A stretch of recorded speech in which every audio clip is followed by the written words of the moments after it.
Welcome to Love Light with Dr. Jean Marie Farish.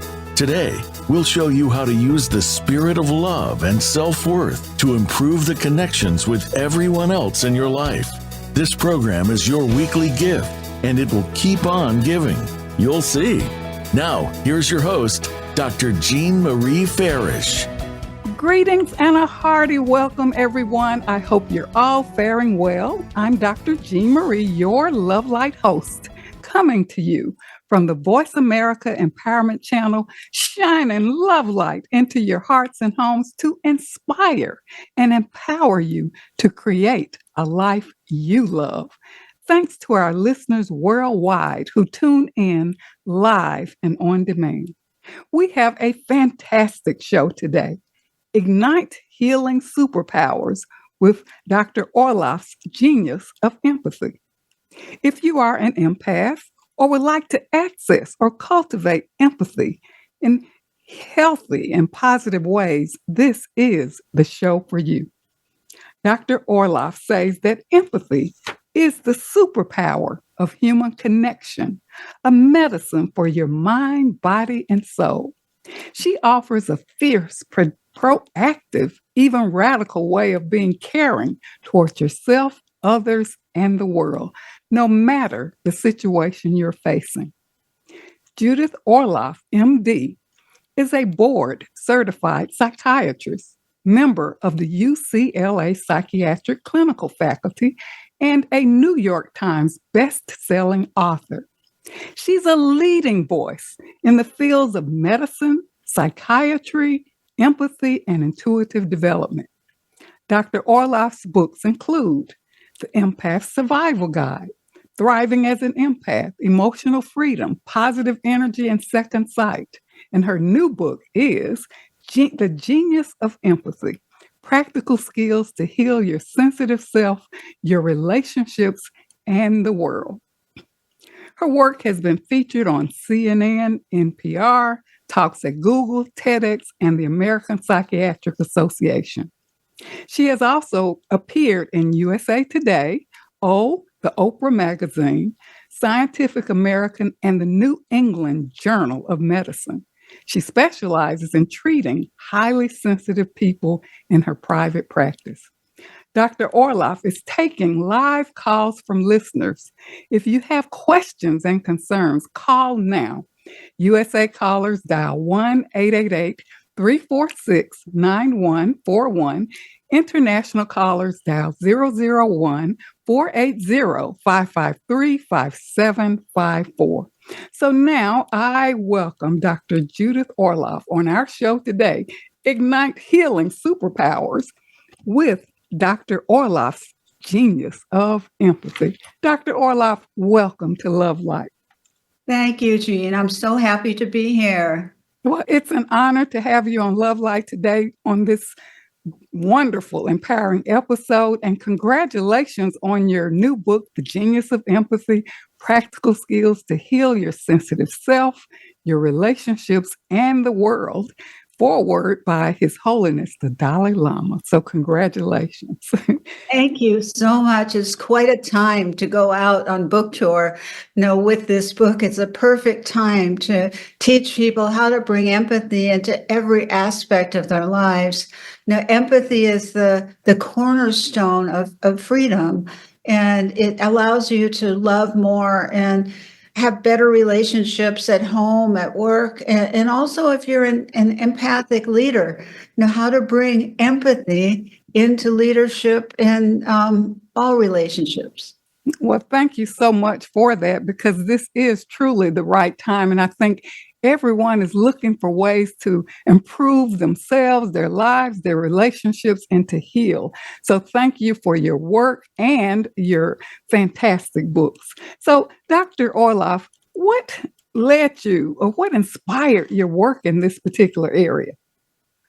Well, it kind of dates back to when I was a child. I was an empath child. I was able to sense things and know things because of my sensitivities, and I couldn't go into shopping malls or crowded places because I would take on the energy there and I would become depressed or anxious or some ache or pain I didn't have before. And so I didn't have anyone to support me with my sensitivities or my empathy. And both my parents were physicians, and they just said, oh dear, just get a thicker skin. You're going to need a thicker skin to survive in the world.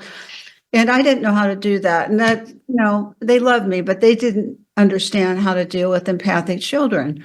So that was the beginning of my path. And now I'm a physician, a psychiatrist, and an empath, I had to figure these things out for myself. How can I be an empowered empath? How can I have my sensitivities and not be drained by the world? How can I help people but not overhelp?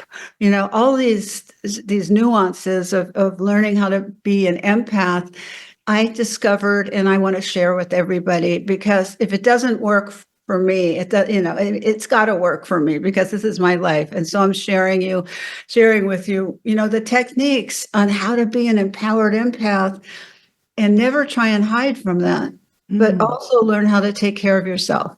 I just love that. And I know you've devoted the past 30 years to integrating your conventional medical training with your sensitivities as an empath to help people and patients in all kinds of settings, private practice, hospitals, nursing homes, substance abuse programs.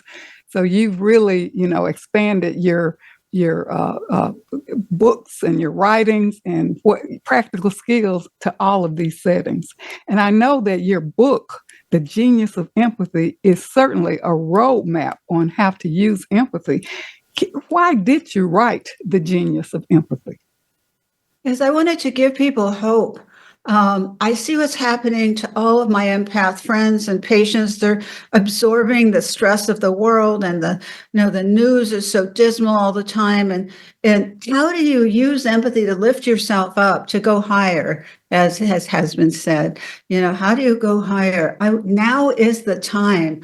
Sometimes it seems in the darkest times, we need these skills to learn empathy and really consolidate what it means to be human, who we want to be, how we want to conduct ourselves, and how we can come together, with empathy, how it brings us all together as humankind rather than separating us.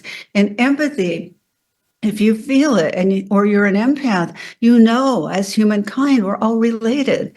Everybody's related. And it's not a point of debate, you see, but some people don't have that sensitivity to know that.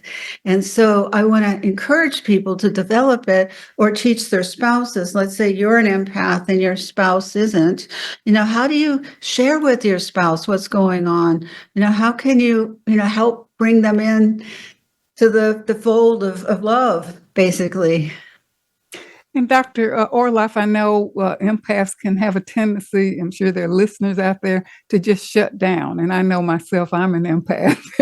And I understand it. And I had to kind of figure myself out, as you indicated, in your earlier life as a child. You really don't know what's happening. I just knew I loved sitting in that tree, or being in nature, and more of a kind of introverted empath. I know you talk about the types of empaths, and I really enjoyed, really learning more from your books. But can you really, for our listeners, what is empathy? And does everyone have the capacity to be empathic? What is empathy? Empathy is the ability to sense and feel what's going on in other people and wish them well, and have a connection with other people, and get a sense of what it feels like to walk in their shoes, even though your life experience might be very different. So it's about connecting to people. And, in terms of empathy, though, it can be developed. However, there are certain people, such as narcissists, psychopaths, and sociopaths, who I've devoted a whole chapter in The Genius of Empathy to, these very destructive people who empaths are so attracted to. It's just, a pattern that I've been working hard to help my patients break. But narcissists, sociopaths, and psychopaths have what's called an empathy deficient disorder, and they cannot feel empathy. The full-blown malignant narcissist who we see walking on the parade of the news all the time, these people, they don't feel it. They're not wired to feel it. And yet they can be really charming and real empaths in. So I have a chapter to educate empaths about this and how to diagnose them. Because there's a list of what makes up a narcissist: self-absorption, saying one thing, doing another, love bombing you. All of a sudden you feel all this love around you, but it's not backed up with behavior. Making you feel like you're crazy, where if you say the sky is blue, they'll say, what is wrong with you? You need to be institutionalized. The sky is purple. They say horrible things like that, and they make you think you're crazy. And so all empaths need to know how to identify these people. And so I support you in just, read the list, read how to diagnose them, narcissists, and what to do about them, because then you will never be pulled in by them again. But that's just a warning sign. Most people aren't narcissists, but narcissists love empaths because empaths are loving. They want to heal you. They want to give you everything you need. They want to give you the benefit of the doubt because empaths are helpers and healers and lovers, and empaths need to watch out. So that's just a warning in the book. And hopefully you'll read it, memorize it, and never get into another one of those relationships again. And your book is so comprehensive and detailed. So it's everything we need to know about empathy for our own self-knowledge and really how to be aware of ourselves in the context of others and the world around us. So, Dr. Orloff, we talk about compassion, being compassionate. What is the difference between empathy and compassion? Can you really highlight that, or is there a difference? Well, these days, it's a big point of interest for people. So basically what, people are saying, oh, there's such a big difference between empathy and compassion. I never was brought up with that, but I see what they're saying. They're saying that empathy can be a little bit exhausting because you could tune in to other people and you feel, if they've lost a child, listen, you feel their anguish, or if, they get in a car accident, you feel, that's empathy. Compassion, is more, you want to do something and take positive action to help. So it's more action oriented, and empathy is more feeling oriented. And you get less drain with compassion because you're not resonating with them. You're not resonating in your own body. The body is more involved. But with compassion, you can feel like you need to help and you want to go do something. And so you go do it. That's a great explanation for clarification, because empathy is more the feeling aspect, and you refer to empathy as a superpower, and you say it is the key to our survival. Can you highlight what you mean by empathy being a superpower? Empathy is a superpower because it gives you the secret key to how human beings operate. It allows you to feel what's going on in them, so then you can ask yourself, how best can I reach this person given what I feel? And so you have inside knowledge on what's going on in other people, no matter how they're acting. You see, people act a certain way, but empathy lets you feel. And it's also intimately connected to your gut feeling, your intuition, to be able to have intuition about people and use that knowledge to protect yourself if you're getting danger signals, or to move forward. But it gives you an extra bit of knowledge, an extra something to help understand people if that's your goal. You see, if you have that goal where you want to understand people, but they might be obnoxious, you might not like them, but empathy is the key to understanding them. So at least you could coexist in a more peaceful way. Beautiful highlight about why it is a superpower. And we see empathy as a gift, but there are challenges of being an empath. So can you highlight what are the gifts and what are the challenges? Yes, well, the gifts are so many. I wouldn't want to give up being an empath, anything in the world. I love it. I love it. I just love it. So at this point in my life, I didn't always love it because I had a lot of shame about it while growing up. And I felt like I didn't fit in this world because nobody else perceived things like me. At least that's what I thought. It was wrong. But, they were in the closet. I was growing up. So, the gifts of being an empath are intuition, the ability to connect, the desire to connect and love other people, the desire to come together with other people, the love of nature, and being able to have a very big heart, throughout a lifetime, to be a heart-centered person. That's an empath. And to me, that's the greatest gift of them all. And the only thing that could get in the way of that is fear. And so part of learning how to be an empath is learning how to deal with your own fears and so that they don't overcome you. That's very important. Mm-hmm. And then perhaps the downside of being an empath is that you're an emotional sponge and you tend to absorb the problems and stress of other people. And you actually take it on in your body. That's like we're absorbent. Empaths are absorbent.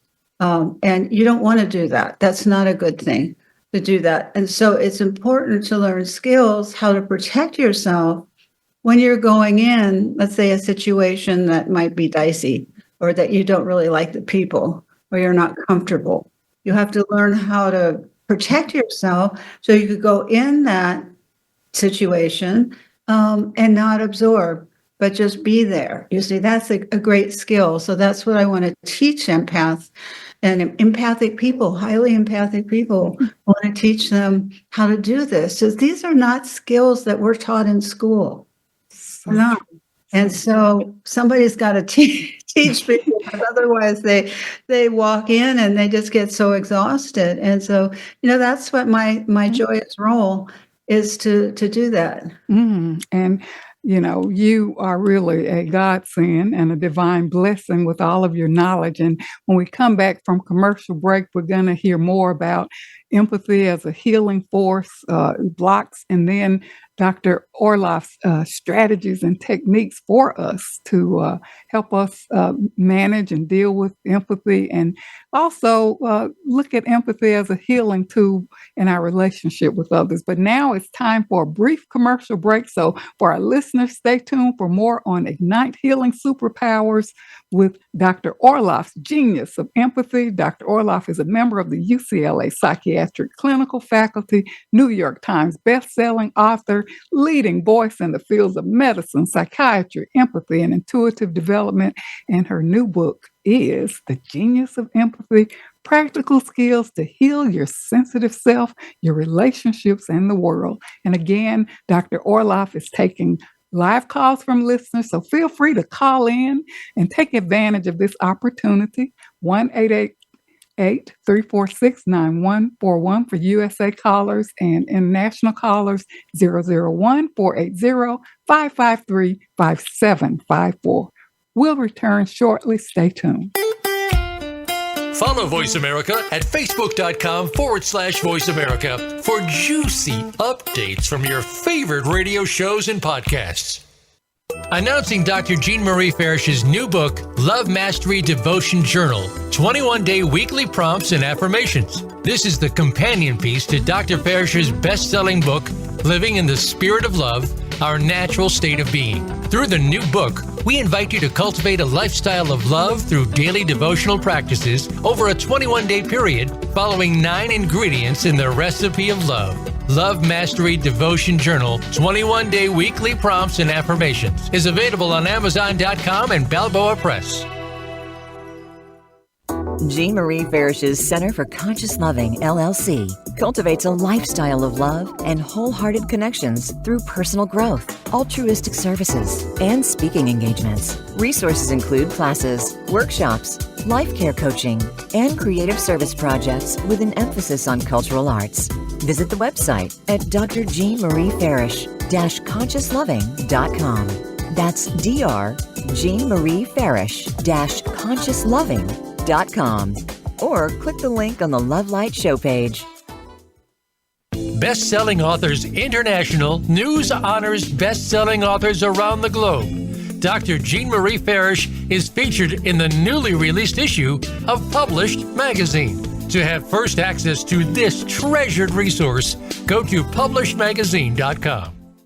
Vicki Winterton and Dr. Jean Marie Farish have compiled a dynamic book, We're All in This Together, Embrace One Another, an anthology with 24 highly diverse co-authors who share how to spread the message of love, resilience, inclusivity, and compassion. This book is an invaluable source of uplifting, inspiring, and positive insights for spreading positivity in the world. We're All in This Together, Embrace One Another is available on Amazon.com. Be sure to get your copy today.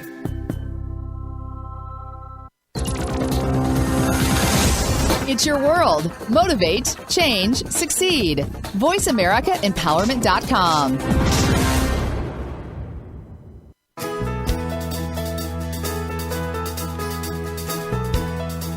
You are tuned in to Love Light with Dr. Jean Marie Farish. Feel free to connect with our program through email or check out our links on Facebook. Reach Jean at Jean72Farish@yahoo.com. That's Jean72Farish@yahoo.com. And now, back to Love Light. Well, welcome back to Love Light, living in the spirit of love. And if you're just joining us, we are with Dr. Judith Orloff, MD, actually, on our show today, Ignite Healing Superpowers with Dr. Orloff's Genius of Empathy, which is transformative, educational, and healing. Dr. Orloff is a member of the UCLA Psychiatric Clinical Faculty, New York Times bestselling author, leading voice in the fields of medicine, psychiatry, empathy, and intuitive development. And her new book is entitled The Genius of Empathy, Practical Skills to Heal Your Sensitive Self, Your Relationships, and the World. And again, Dr. Orloff is taking live calls from listeners. So call now if you have questions.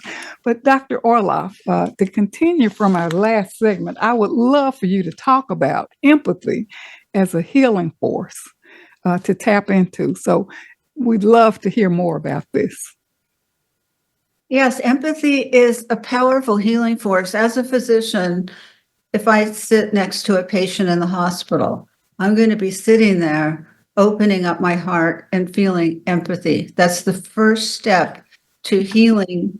And you can generate that healing force in yourself by focusing on your heart and being with someone. And then the energy of the empathy travels through your body and beyond your body and creates a kind of aura that the other person can feel. So it's something you can generate. And when you're saying, I feel empathic with this person, they're going through a lot of suffering, my heart goes out to them. What that does is that it ignites the heart energy, which you could think of as the heart chakra. And that is the center of the healing energy, the heart. That's where the love and the healing comes from. And empathy is one of the factors that can ignite it. So you want to be an open-hearted person, not so much that you take on the world's angst, but you want to be an open-hearted person. And once you feel empathy, that ignites the heart. And the heart is the healing force. And I can't overemphasize that the heart is what we're after. You want to live a heart-centered life. And so your heart opens. And I just want to give you an example from science where it's been shown something called the Mother Teresa effect. And what this is that if you watch somebody perform an act of empathy in your life, if you're just observing, And then I was to draw your blood and see what changes happened in your blood. Your immunity would go up, your stress hormones would go down, and you would be feeling a lot more peaceful. And so this is simply by watching an empathic act. That's not even performing it. So it increases your immunity to watch an empathic act.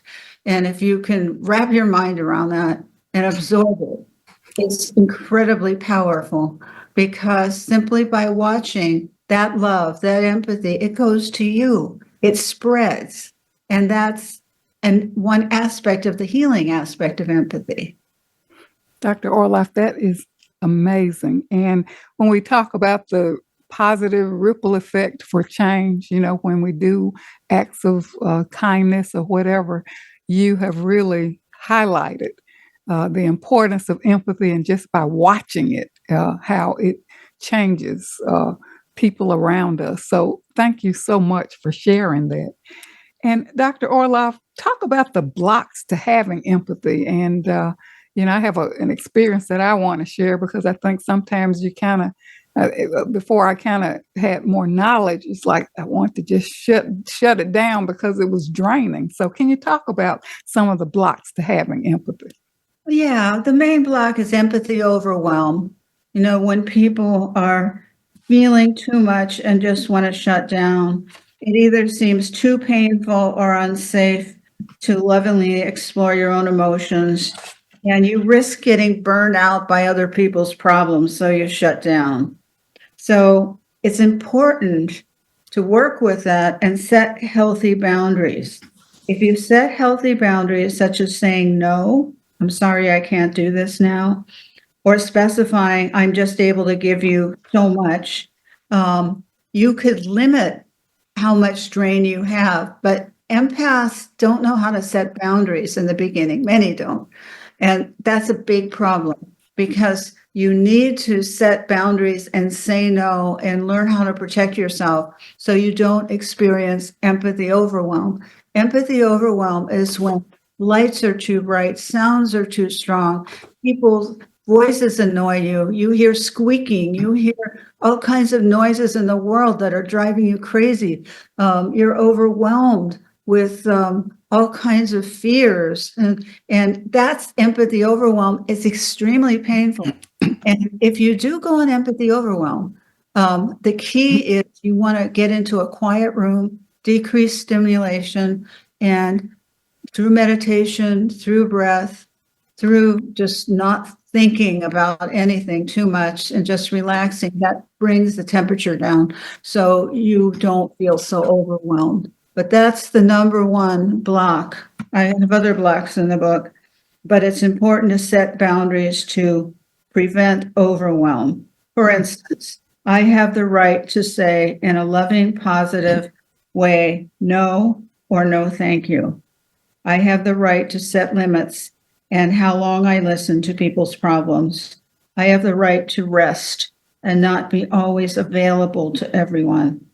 I have the right to quiet peacefulness in my own home and in my heart. I just love those positive affirmations, or just having us reclaim our power and take care of ourselves. Right. That's important. Setting boundaries to prevent overwhelm. On page 77, you can just go there or take a picture of it and put it on your wall so you remember it. See, the thing is, you have to remember all this. And in the heat of the moment, sometimes empaths get flustered, so they can't remember. So true. So true. I want to just share a situation that I experienced. I was in contact with a person who had cancer. I suddenly felt sick, faint, and I became unconscious.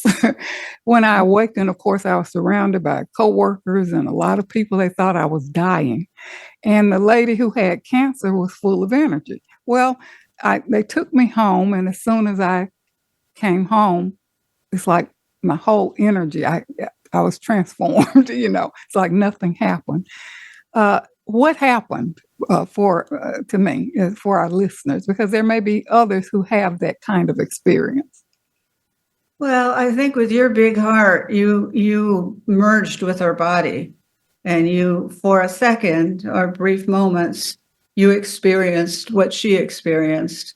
And what empaths want to do, they're emotional sponges. So I think you absorbed some of what she experienced and took it into your body. And that is very dangerous. And it's not what I suggest for anyone. I know you didn't do it on purpose, but empaths do it naturally. They'll just do that. But it's not a good thing. And the person might have felt better. Did she feel better for a while, or was she cured? I just, when I finally woke, I don't know how long I was unconscious, because I remember just falling, to my lap, my head falling to my lap, because I just was so sick. And when I awakened, she was just, because she was the one I was with in my office, and so she ran around everybody getting help. And when I finally kind of came to, I just saw her, more vibrant and full of energy. But of course, I was trying to come to. So she wasn't healed, but I think in that moment, her energy was higher. Yeah. So you gave her your energy, and now she was feeling better, and you were down for the count. So I think that's a wonderful example, and it's a wonderful learning for us all that empaths do want to help everyone. I'm an empath. I would love to help everyone in the world. I would love to help you, your family, everyone, everywhere, but I can't. Yeah. And not only can't I do that, that's not the nature of healing. People have to heal themselves.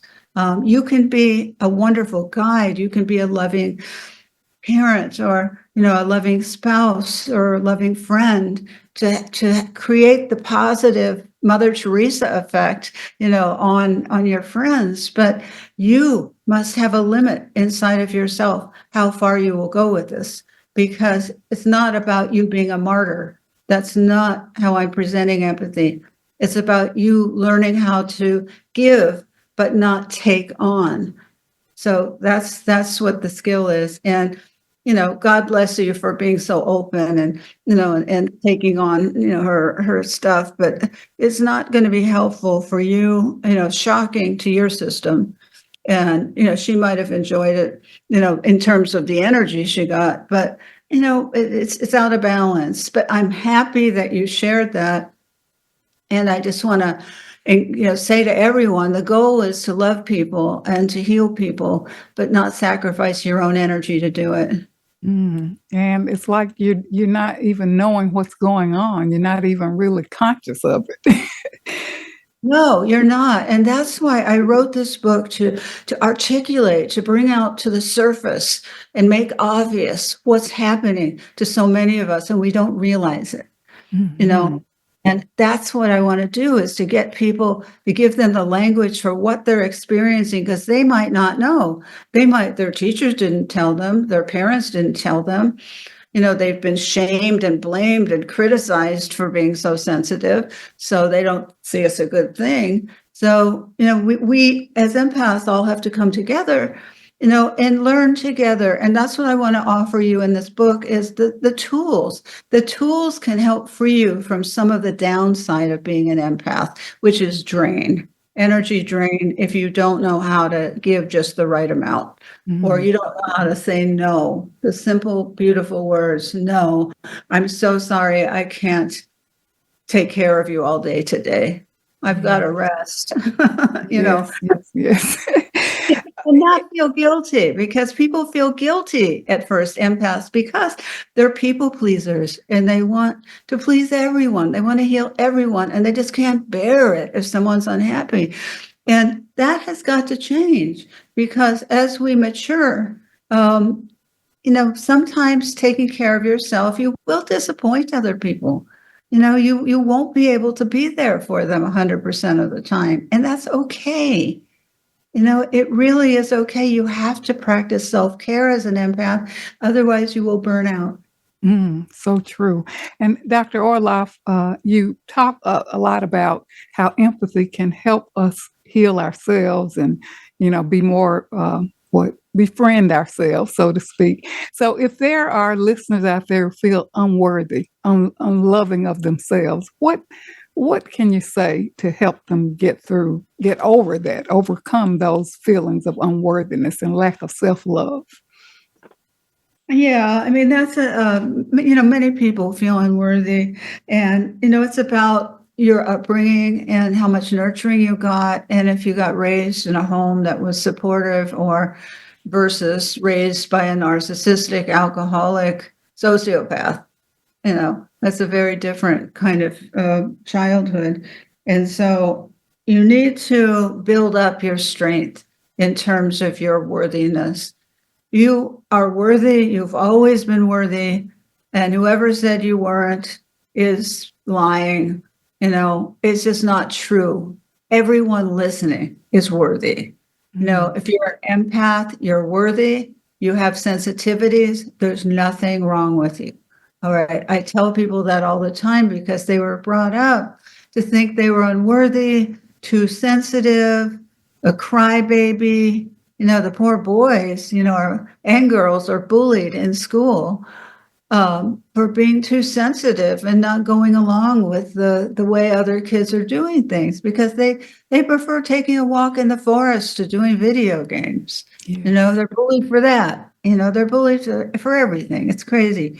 But I just want to tell you that for all those people, who are not able to say that they were sorry to you for calling you all those names, I want to, say there's nothing wrong with you. I apologize for them and how they treated you. They're not able to do it themselves. And I apologize for them. You've always been perfect. Thank you so much for that. And I know we're up for another commercial break. And when we come back, we'd like to hear more about your empathic listening skills and, maybe empathy statements to improve relationships because your book is so expansive, comprehensive, and profound. But now I think we're ready for a brief commercial break. So we'll return shortly for more on Ignite Healing Superpowers with Dr. Orloff's Genius of Empathy. Dr. Judith Orloff, MD, is a member of the UCLA Psychiatric Clinical Faculty, New York Times bestselling author, leading voice in the fields of medicine, psychiatry, empathy, and intuitive development. And her new book, you should get it as soon as possible, entitled The Genius of Empathy, Practical Skills to Heal Your Sensitive Self, Your Relationships, and the World. So stay tuned. We'll be right back shortly for more on this fantastic episode. Voice America is on your favorite smart speaker. If you have Alexa or Google Home, go ahead and give us a try. Hey Alexa, play Finding Your Frequency podcast on TuneIn.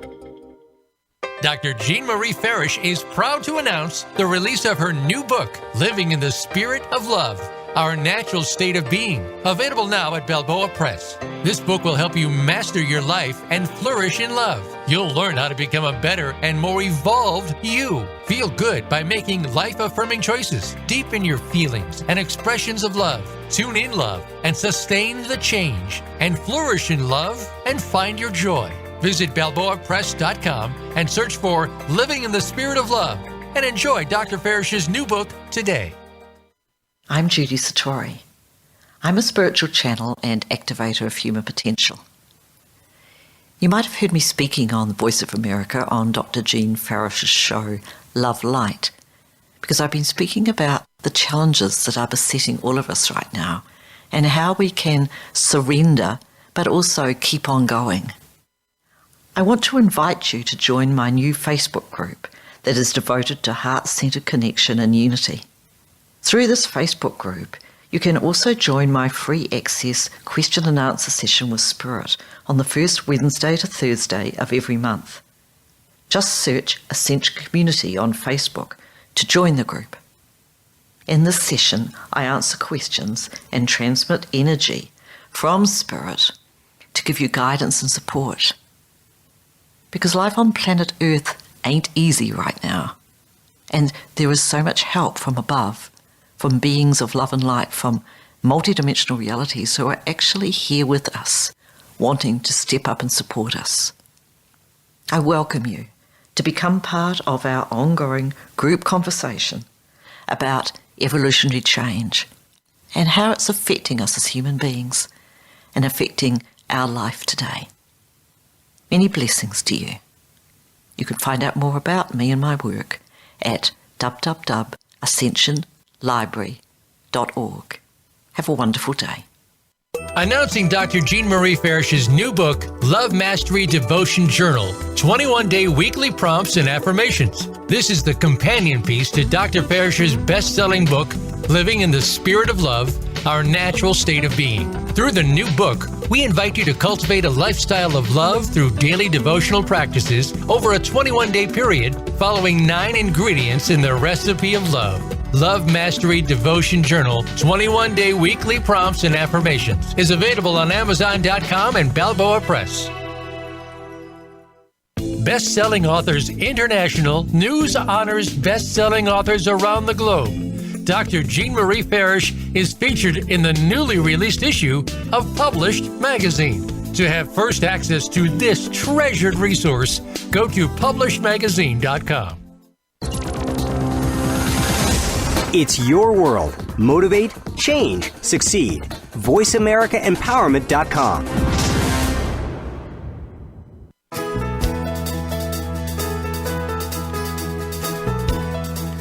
You are tuned in to Love Light with Dr. Jean Marie Farish.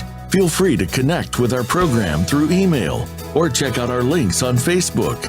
Reach Jean at Jean72Farish@yahoo.com. That's Jean72Farish@yahoo.com. And now, back to Love Light. Well, welcome back to Love Light, Living in the Spirit of Love. And if you're just joining us, our show today, Ignite Healing Superpowers with Dr. Orloff's Genius of Empathy, is, again, transformative, educational, and healing. Judith Orloff, MD, is a member of the UCLA Psychiatric Clinical Faculty, New York Times bestselling author, leading voice in the fields of medicine, psychiatry, empathy, and intuitive development. And her new book is entitled The Genius of Empathy, Practical Skills to Heal Your Sensitive Self, Your Relationships, and the World. And in this segment, I think Dr. Orloff is going to begin sharing talking about self-empathy and perhaps strategies for us to connect and love and care for ourselves. So Dr. Orloff, please proceed. Thank you, Jean. I feel so strongly about cultivating self-empathy. I wrote chapter 3 on that. And what it means is restoring yourself with kindness. It's how to be empathic with yourself. And I know as a therapist, I've spoken with friends over the years, therapist friends, and we say, how come it's so much easier to have empathy for our patients than it is for ourselves? Why is it so much easier? And it just seems like a universal feeling that many therapists have. And it's because the self is the hardest one to have empathy with. It seems ironic. It seems that we would run towards self-empathy because it feels so good and it's so nurturing, but we don't. And what we do instead, and everyone might identify, is beat ourselves up. We're taught to beat ourselves up, to be hard on ourselves and not to show self-empathy. But this is a quote from the book. We get used to reaching outside ourselves for comfort. But self-empathy is an inside job. It's an inside job. It's how you treat yourself. We talk about loving yourself, being kind to yourself, giving yourself a break, having inner dialogue with your inner child that's in there that needs to be taken care of. And self-empathy is healing, because it means being caring with yourself in any situation rather than beating yourself up. And beating yourself up a little bit less each day is spiritual progress as far as I'm concerned. So that's a realistic way to view self-empathy. And to say to yourself, with the sweetest of voices, you've had a hard day. That was a terrible interaction with someone. You did your best with it, and you can deal with it again tomorrow, but not now. So it's about you becoming your best friend. You realizing that you have this beautiful spirit inside, this empathic, loving person who is you. And you're not perfect. None of us are perfect. And who would want to be? That would be so boring when I envision a perfect person. It's not. I like all the flaws in people, the rawness, the growth, the excitement, the mistakes we make, and how we can remedy them. I love that's human life. That's human nature. And so, if you can honor that in yourself and honor the mistakes you make too, and pray for, the grace to come in, if you're in a period of suffering. And it's all about trying to be kind to yourself. And then if you do that, if you have a value like that, if you're a parent, your children see that and they learn how to have self-empathy too, or you bring that into your relationship. If you could have self-empathy, if you could have empathy for your spouse or for your friends, it just changes the whole interaction. It's the secret to getting along with people. It's the secret to getting along with yourself. Even though you might disagree with somebody, you can agree to disagree and not end up in an argument, not be resentful.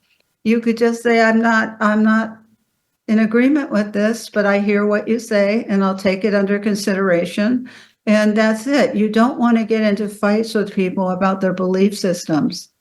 They go nowhere. And so you want to be kind to yourself and have empathy, so you can spare yourself fights. Fighting can be very wearing for empaths. I cannot stand arguing, fighting, anger dumping, any of that. Part of my protection and boundaries are none of that in my house, none of that. We can make an appointment to get together to talk about a conflict, but not through blaming, shaming, yelling, and all of that. That's not okay with me. And so I just tell you this because you have the right to set your own boundaries with that. And how you talk to yourself, in addition to how other people speak to you and how you speak to yourself, very important. That's fantastic. Because so many people are caught up in shame, and then you offer these restorative techniques and ways to set boundaries, with no excuses or guilt, because it's really about self-care. So we really appreciate those restorative techniques. And your book highlights all these fantastic strategies for self-care and empathic listening. Any other anything you'd like to share about that about empathic listening skills? Yes. I feel strongly as a psychiatrist about empathic listening skills because that's the starting place to healing. When a patient comes in my office, I want those vibes, those empathic vibes, healing vibes to be in the room. I want to lead with that. It helps patients feel comfortable. And when you're listening to someone, there's a chapter on empathic listening in the Genius of Empathy. So I can't go through all the techniques, but when you listen to somebody, make sure your posture is relaxed, that your eyes are relaxed. You're not overly intrusive and staring into their soul. People don't like that. They want some space. And to have your tone of voice in a very healing tone, to be aware of these things, to have your posture relaxed, to not look at your phone or do anything that would be distracting to the listening. And let somebody talk. In the beginning, just let them express themselves and tell you why they're there. Oftentimes, it's useful to make an appointment with someone. Let's say a friend is going through something, and you want to make an appointment to deal with one issue. Let's say they're having a breakup with their spouse, and it's an emergency. You just make a deal to talk about that one subject. You don't talk about their childhood and their upbringing and their narcissistic father. It's too much. See, people go wrong when they, try to deal with too much in an empathic listening session. But you talk about you listen to what's happening with the spouse. And you don't interject things. And whatever you do, don't interject, oh, I went through that too, or my friend went through that too, because that's not empathic listening. It's turning the conversation to you, which is not what this is about. It's about listening to your friend. So, and I don't say that with judgment. It's just a very common thing that people do because they're empathic and I went through this too. But then that diverts it from the person. And so you want to be 100% present for the person when you listen to them. It's a lost art, really. People are so distracted, and there's so many technologies that just take you off your center. So you can't just listen to somebody. That's a beginning, a short course in empathic listening. That's so profound, to listen well, be present with the person. Don't make it about you, because sometimes you kind of just don't really attend to what the person is presenting. You make it about yourself. So, yes, the empathic listening skills in your book highlights tons of that in terms of helping us be more empathic with others, with ourselves. So we really appreciate that. And of course, when we talk about self-empathy, a lot of times people are in a lot of self-talk, negative self-talk. What's your thought about that?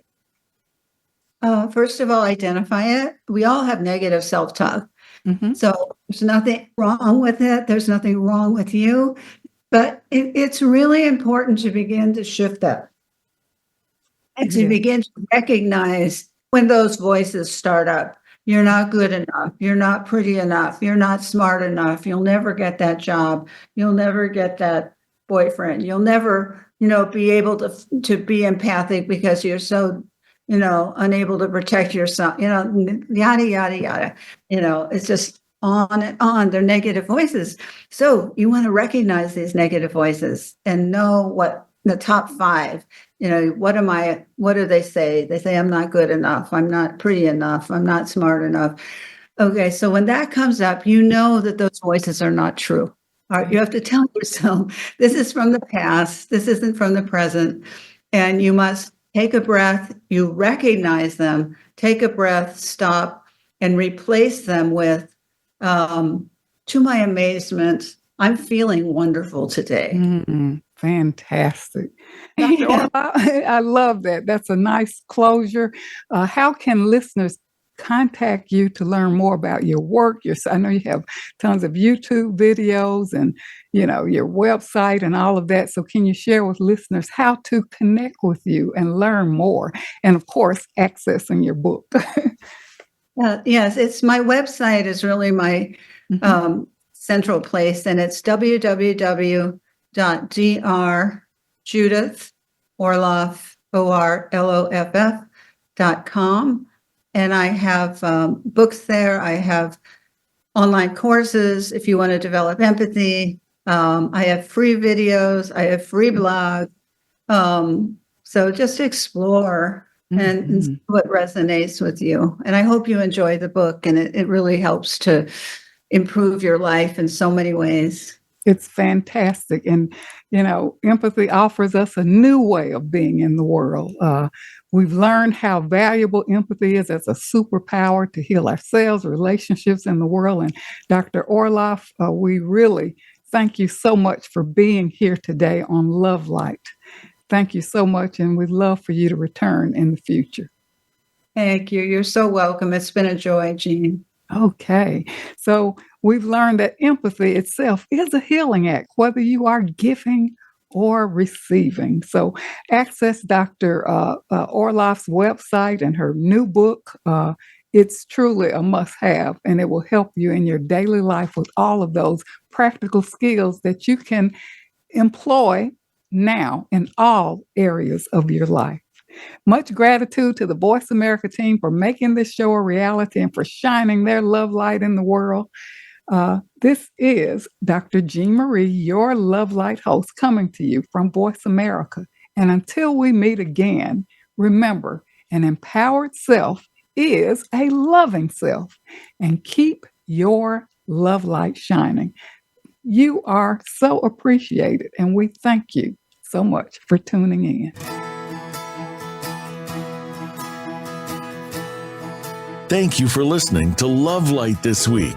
Be sure to join Dr. Jean Marie Farish again for another program next Friday at 9 a.m. Pacific Time and noon Eastern Time on the Voice America Empowerment Channel. Have a wonderful week filled with love, self-worth, and better connections.